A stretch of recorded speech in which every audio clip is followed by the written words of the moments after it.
And what is inside all is everything. What's outside? Nothing. Guess what? Because God is also spirit. Matter is in here, right? Everybody agrees? So, the Christ comes to destroy all of this. Because it's nothing to start with. Because all of this is life in matter. That's the incarnate error. What is not there. So far, so good. Back to the Christ. What is the Christ? The divine manifestation of God. Now, Christ, somebody told me this, and don't quote me because I don't know if it's true or not. Christ comes from the Sanskrit meaning crystal. Good, huh? It's a transparency. So Christ is that perfect image of God. And that Christ is spiritual. Alright. Now, we have all heard Jesus Christ. Christ Jesus. Is Jesus the Christ? Jesus was a man. He came to tell us about the Christ. He was the messenger of the Christ. But Jesus was a man. Okay? I'm not taking anything away from him. But the Christ is spiritual. Is that image of God. And that's the image of God that comes to talk to us and says, there is no life in matter. All that there is this. And when all that there is this, what are we? We are, our spiritual selves are inside the circle. And are we all divided? Are we all separated? No, because we are inside this all. So there is no division. Okay. Well, I told you that I would talk about Mary Beccaretti for about a minute or two. Well, she was born in the 1800s. And with the culture that prevailed in those days. And in those days, women had zero rights, just about. There was slavery and all of that. You heard about the Civil War and all that stuff.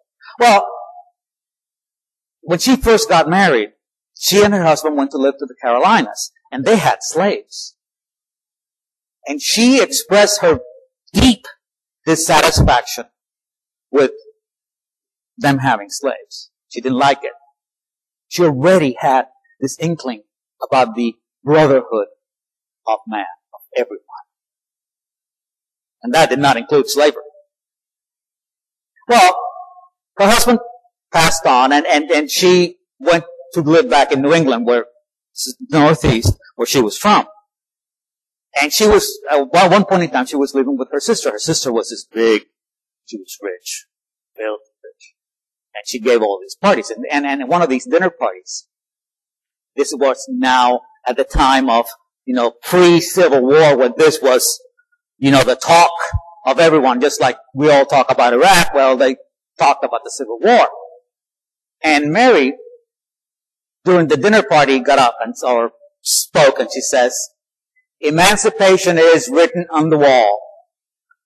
What is emancipation? Freedom of the slaves, right? That would mean that the slaves were going to be free. Well, that caused tremendous raucous in that, because these people were rich. They didn't want, So her sister got up and she says, how dare you talk like that in my house?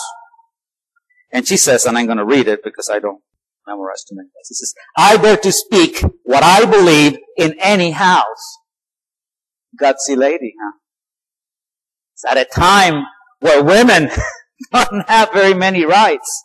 Well, besides being gutsy, she was really sick, for a real part of her life. And at one point in time, she got so sick that she was ready to check out.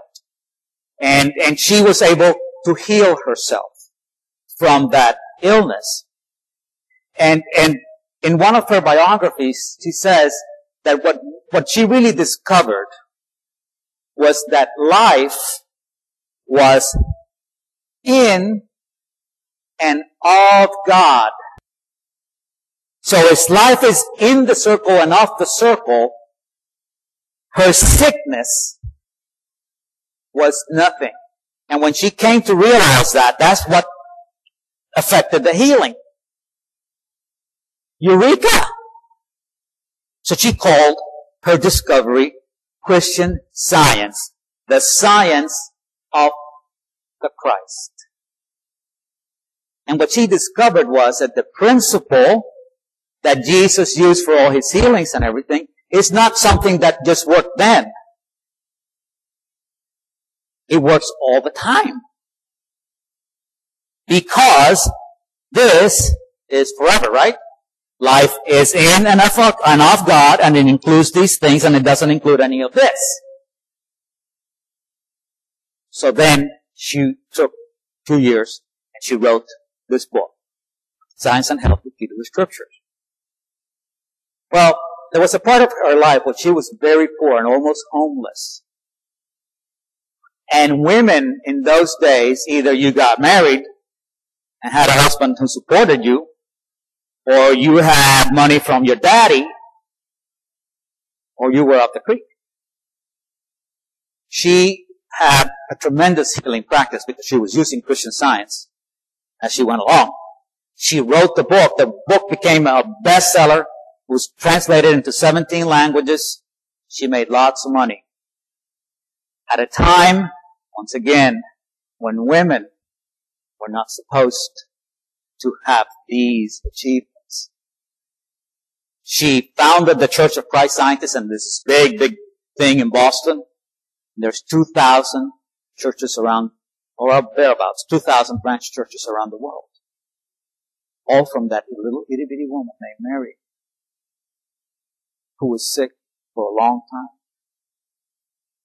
How did she do it? Through what she discovered, the science of the Christ.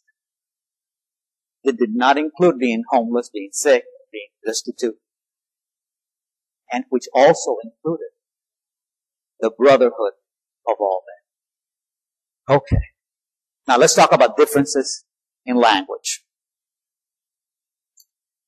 You know, when I came to LA on this trip, I live in Miami, where the majority of people speak Spanish, you know, within the United States. And because I speak Spanish too, there's no problem. But members of my church are always talking about, this is the United States and we need to all speak English. And they're right. And why are they all not speaking English? Because there are parts of Miami that English is not spoken. But it didn't bother me because I speak both languages. Well, I came here, and the travel agent that I had, you know, I usually stay in a certain family of hotels because I get points. And so the travel agent put me in the closest one, and it was in St. Gabriel. And because I'm not from here, St. Gabriel, yeah, no problem.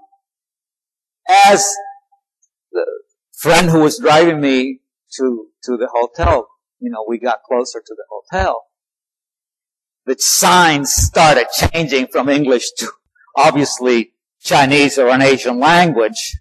And when I got to the hotel, I was the only person who did not look Chinese.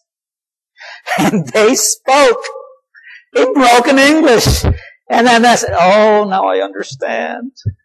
And I then had to come back and say, oh, we're all inside the circle. We're all inside the circle. They're all my brothers and sisters. And should I understand them? Yes, I should. And then I started smiling, you know, and really trying to get how they spoke. Because, you know, when a Chinese person speaks English, it's a little different, you know? So,